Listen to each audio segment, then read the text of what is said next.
नृसिंहकवचं वक्षे प्रह्लादेनोदितं पुरा सर्वरक्षाकरं पुण्यं सर्वोपद्रवनाशनं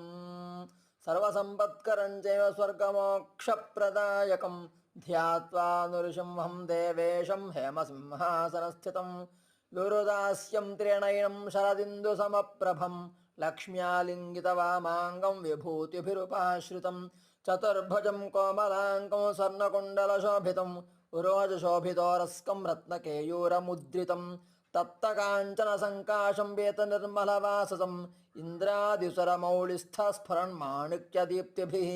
विराजितपतद्वन्द्वं शङ्खचक्रातिहेतिभिः गरुत्मता स्तूयमानं मुदान्वितं